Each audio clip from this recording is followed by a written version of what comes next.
Creative people out there, good to have you back. Welcome, welcome. We have a very interesting and exciting topic in front of us.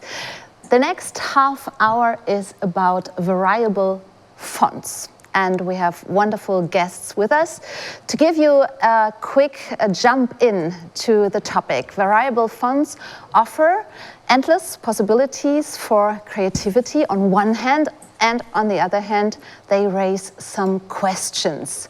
For example, about brand consistency and about increasing technical complexity.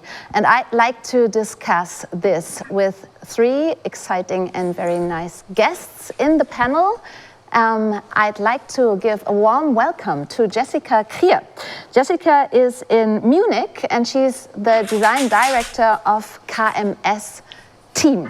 And she lives and breathes brand identities, and I'd like to ask her lots about variable fonts in her work and in her perspective. And then we have Jürgen Siebert from Berlin. Jürgen is journalist, a font blogger, yes, there he is, and an author. And by the way, Jürgen was so kind to give me a wonderful teach-in to this whole topic of variable fonts, so thanks for that, Jürgen. And from London, we have Phil Garnham.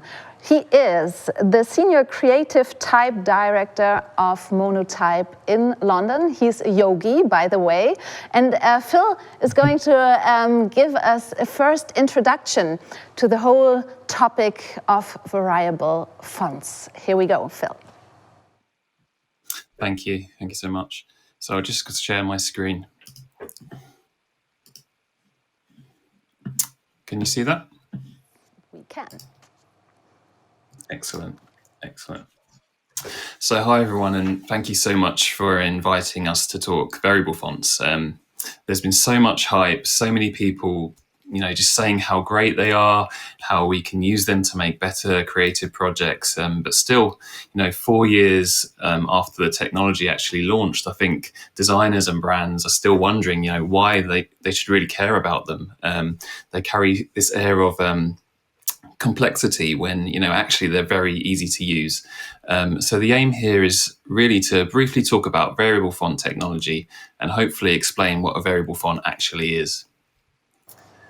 And so throughout history, type has adapted and evolved with technology, and as you would expect, designers and brands, they're constantly asking for more. So kind of more functionality, more optimized files, more creative reach. And we've now lost this idea of physicality in type.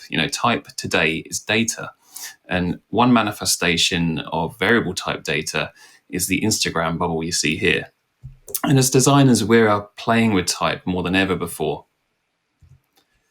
So last month at Monotype, we launched our first type trends report. And one of the most standout trends was something we termed as variable speed. And this is typography that captures this sense of motion, fonts that stretch and shrink, they move, they call for our attention. And variable fonts are unlocking this dynamic range and the spaces within type. Variable type is flexible, and that flexibility has empowered us to be able to make some really slick animations, but importantly, to solve actual real world kind of functional design problems too.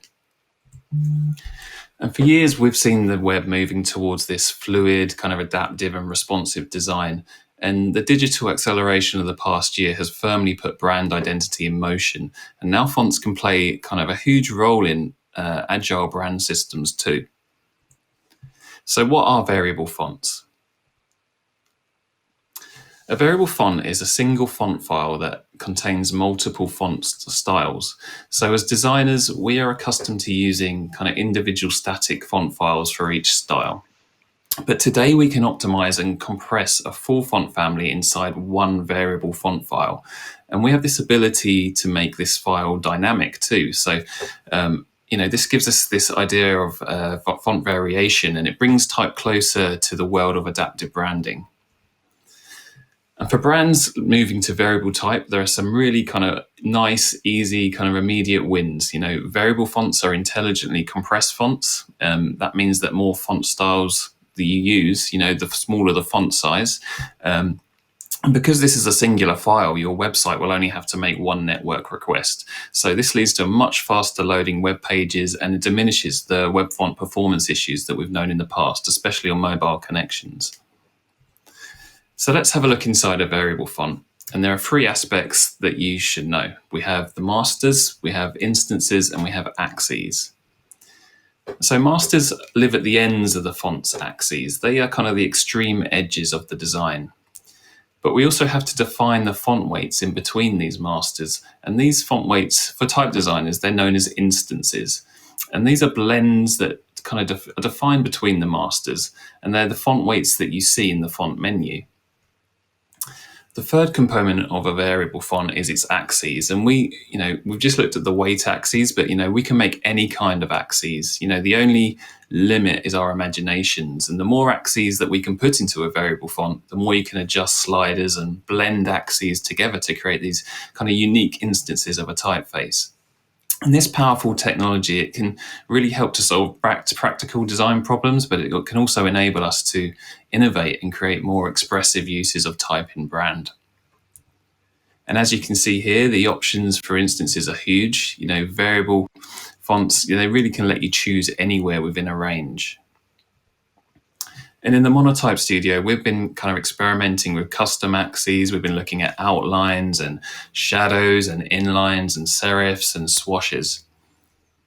We've also been exploring the optical size axes, and this is an axis that really enables a typeface to change shape depending on the size of the text. So the browsers can automatically take control of this axis and optimize type for its readers to make web pages and their the content more accessible. And as designers, we can start to tweak the weights of a typeface to match custom icons, as you see here, or we can start tailoring the font to the available space of your design. So we were asked by Superunion to create this type identity for WPP's Amsterdam campus in Amsterdam. And we decided to make a variable font logo, and a variable font, it's a variable font that responds to data. We built a heat map system that could control our variable font by sensing motion. And this is really kind of how fonts are transforming. This is kind of typography as an interactive experience. But variable fonts, they extend beyond digital too. So here for this identity, we created flags and interior super graphics, seating and signage, and lots of print material too. And here we have a variable font that responds to a cursor. We also can explore how, this data that we're putting into and kind of experimenting with the variable fonts, variable fonts can start adapting to room lighting, they can adapt to sound volumes and reader proximity. So it's really kind of exciting time for creativity and how we can start interacting with variable fonts. And the opportunity is wide open. We can fine-tune type to its function, either in light or in dark mode, or we can push type further in a creative sense. So type is once again evolving with technology. And we're on the edge of this 5G world. Variable fonts are enabling us to challenge the fundamental nature of what a font actually is. So I hope this kind of gives you a little overview of what's possible with variable type, and I look forward to discussing this with you all further. Thanks so much. Thank you, Phil. Thanks a lot. This was a good overview, actually. Jessica, let me ask you, we've just heard from Phil that variable fonts are intelligent and they are flexible and they are data-driven by the way, and they are tech-wise quite complex. What do they mean for your work as a designer? Well, for us, or especially for me, I think it's a super cool thing to explore and to work with, because I strongly believe that typography plays a massive role in building unique identities, and with variable fonts we can create even more elaborate ones. Because what we actually see is that brands need to be more flexible. As we've seen in the presentation, we've seen them live in other brand spaces on platforms like social media or other advertising platforms like Amazon Fire TV, for example. And there they need to be very flexible in their designs. And I really believe that the variable fonts can help us to create more delightful experiences for the users, and because actually now the identities can react to communication targets, or to target groups, to markets, or to, as we've seen in the presentation, also to technical requirements. So the overall experiences will most likely be much better and much more targeted towards the users, and that's a benefit for all of us, I think. And it's so much fun if you see like these animations happening and things, so it's really cool. Cool thing to play with. Thanks, Jessica. Jürgen, in what ways do you see variable fonts now and in the future? What are use cases you see? First, I like to add that it's a perfect format for what's happening ahead of us with new technologies, with virtual reality, augmented reality. So it's the ideal font format for the digital age.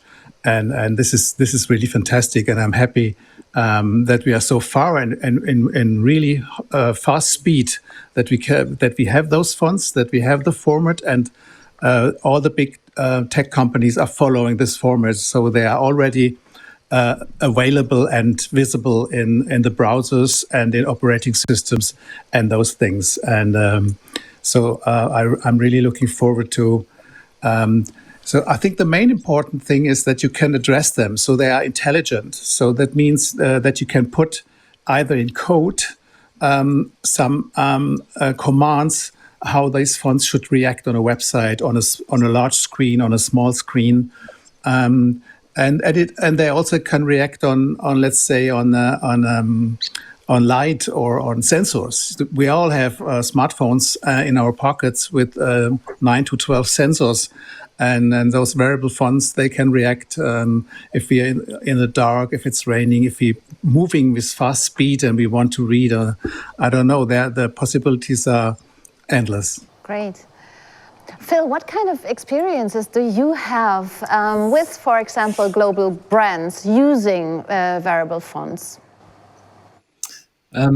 Yeah, I think at this stage it's quite limited. I think there's been a kind of a delay in the uptake of the technology, which is a shame. And I think that's because there's this perception that it's a complex piece of design, but it really isn't. It's quite simple. I think, once you get your head around just how we organize the font design spaces and those sliders and start playing, I think the opportunities are huge. Like, I can really see brands sort of taking this on and getting playful and so, resolving those kind of practical issues, but also, just really trying to exploit this for creativity to create really genuinely kind of interesting brand identities.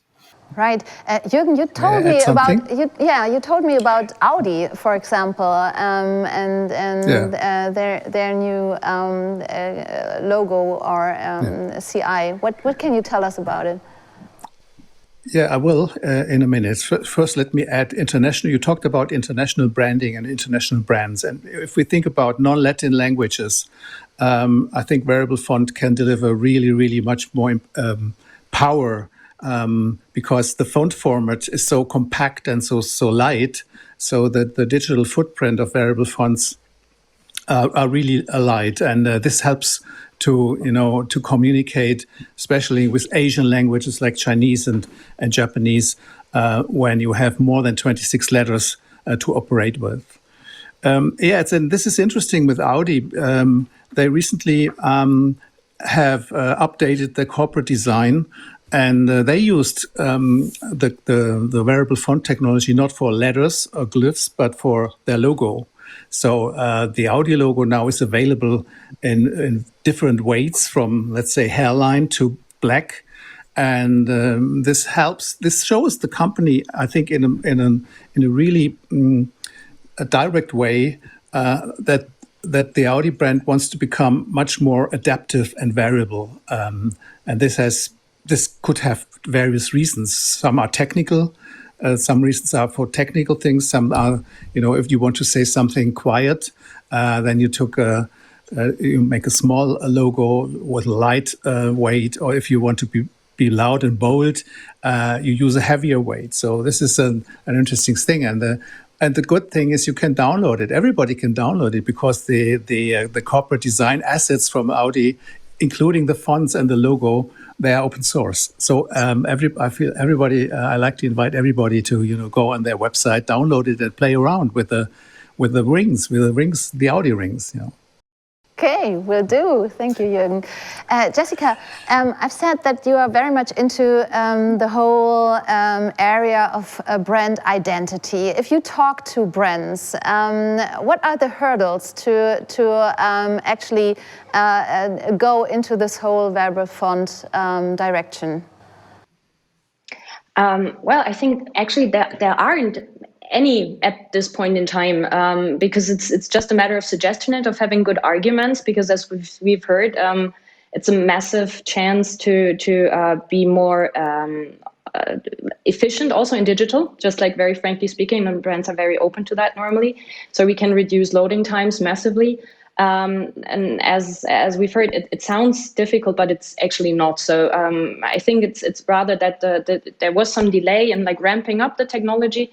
And now it's like there's no limit to it, I think. So we will see a lot of that coming up in the future, I guess. So you don't see any hurdle in, for example, the question about brand consistency?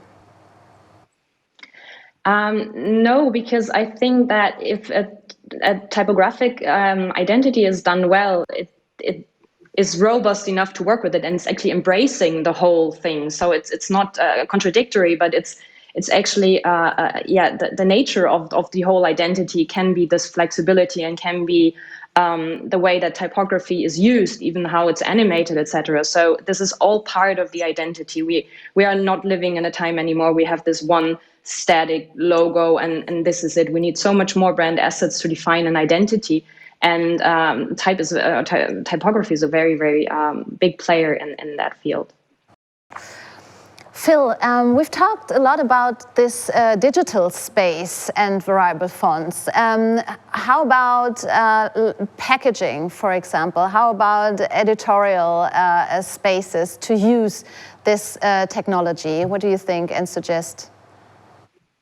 Yeah, I think it's really interesting. Like this, as you saw with the Amsterdoc work I showed, that it started out as this kind of tiny little idea, and it just grew, and really it almost like became like a driver for the whole brand expression. And we ended up creating super graphics, like signage, seating, down to like little sculptures. So I think the technology in itself, it really opens up and drives creative ideas in print, in the physical space as well.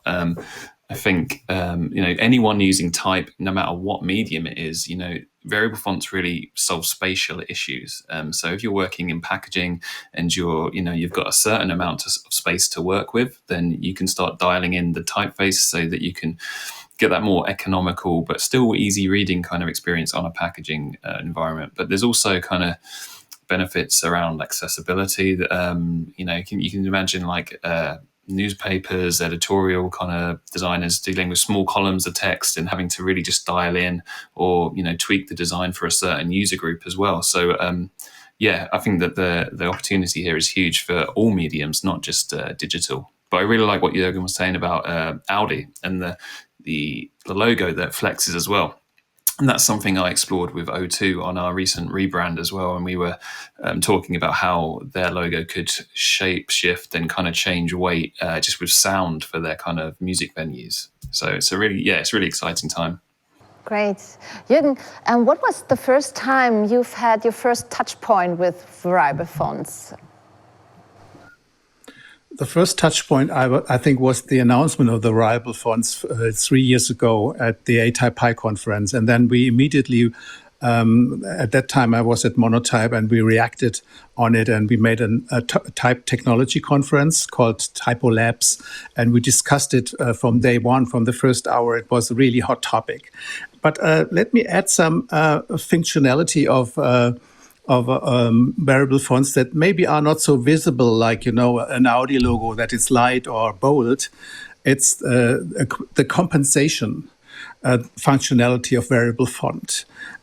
Sometimes you have a different reading situation. Let's say you start to read an ebook when the sun is shining, and then the sun is going down and it's getting dark. And so the ebook reader changes to night mode. That means you have white text on a dark black background. And this is a disturbance in the reading situation. And variable fonts are perfectly done to compensate those disturbances and to make the reading comfortable in any situation you are.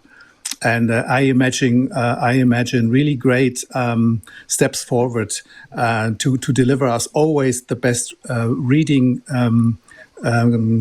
experience, and we won't notice it actually because it's happening in the background and it's just pure technology. But the reading comfort will be fantastic. Sometimes when you drive in a car and you have your radio on and you're driving faster. So the volume is automatically adapted to the increasing sound in the car. This is something when you're used to, you don't notice it anymore, but it's happening in the background. And when you stop, the sound the volume is going down from the music. And in readability, this will also happen soon in typography. Yeah, it's all about customer experience, right? Jessica, right. Can you make a prediction? How long will it take to really get this font into our daily lives, your daily lives as a designer?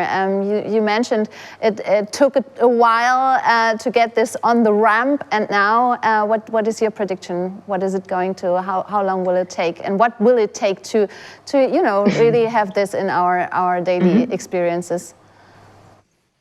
I think that now it's going to be a rather fast process from the way I see it, or how we work, because there are more and more fonts available. Actually, I think it was just a question of what is actually available. Do we see established typefaces that are used by loads of companies, for example, available as variable fonts? So there has already been some progress made on that end, so that you don't only have to have your custom font that is available as a variable font.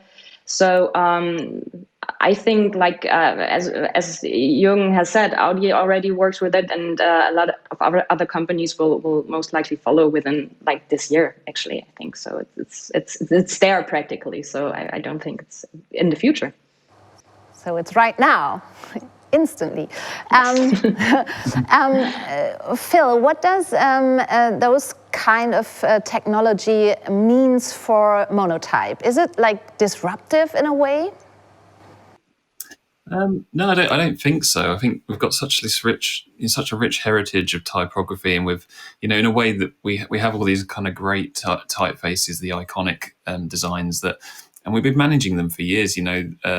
Type has changed. Like I said, type is constantly evolving and adapting, and we're almost like custodians of digital artifacts, and we're constantly updating and evolving them. With Helvetica now, the release of that, we saw the issues that people were having with Helvetica, and we improved the design.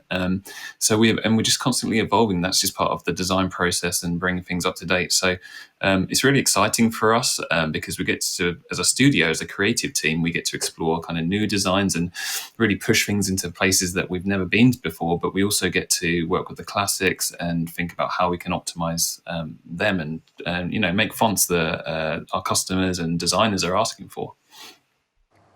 Great. Jürgen, you are a journalist and an author and a font blogger, so you are searching for stories. What kind of stories do you see in this field? I think you said something of disruption in the question to Phil, and I think it's not a disruption in the font industry, but the good thing is we can sell the typefaces again in a new format. So financially seen, it's a positive impulse for the business, because font data that works for decades on your computers, and you don't have to update it.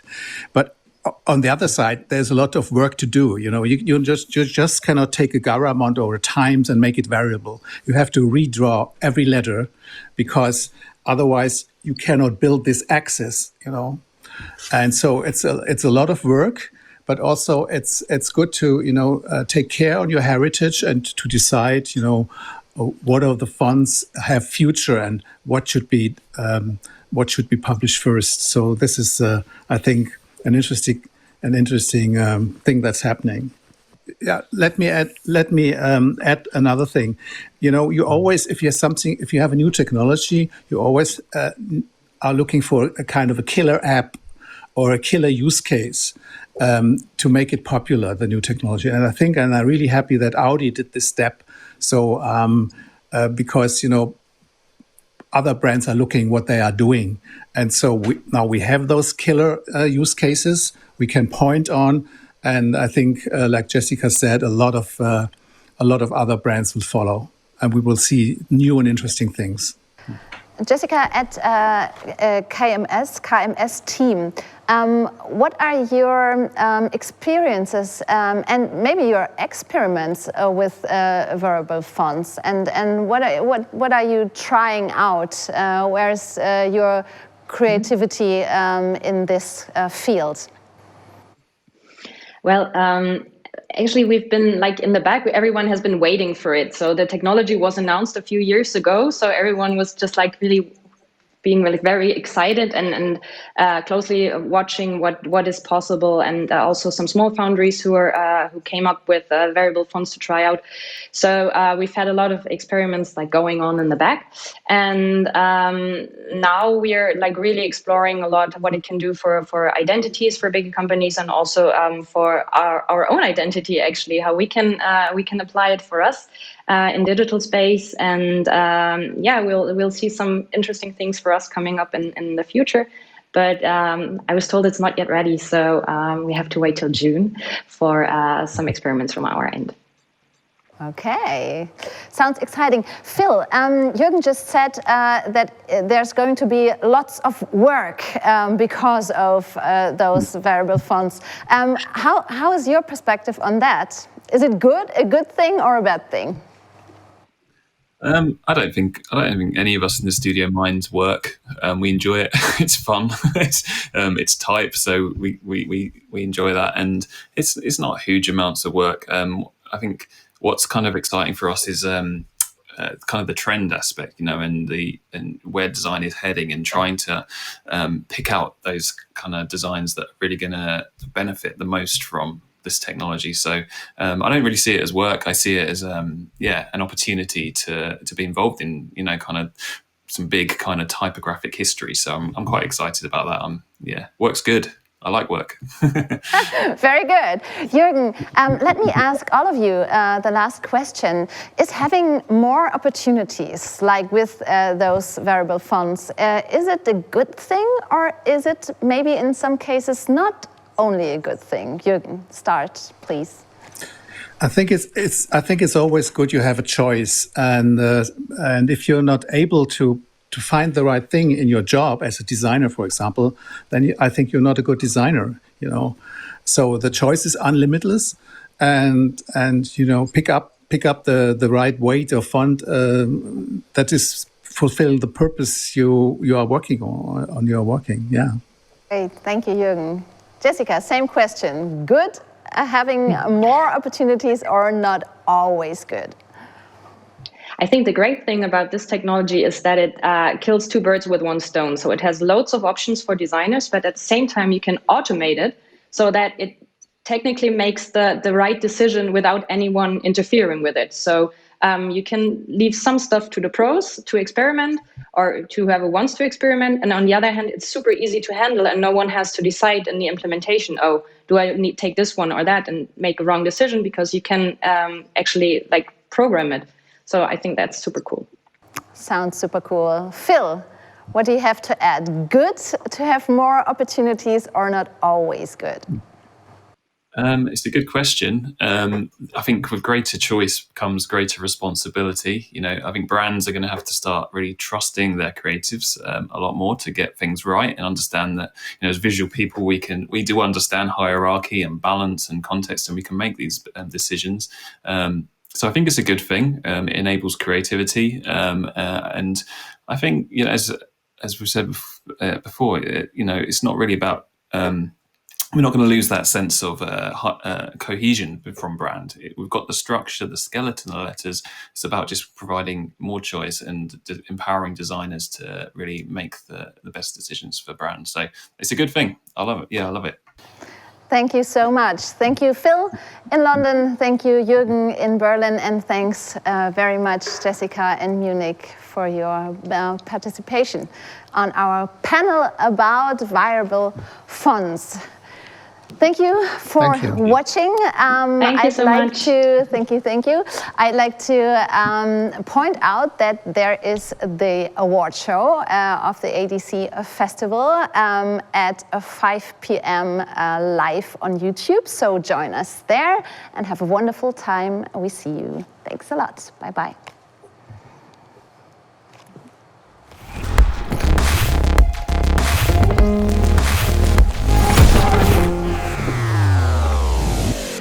Hat euch das gerade gefallen? Davon gehen wir selbstverständlich fest aus. Dann solltet ihr weitere Empfehlungen sehen. Lasst euch inspirieren, was die Superkraft Kreativität sonst noch so mitgebracht hat.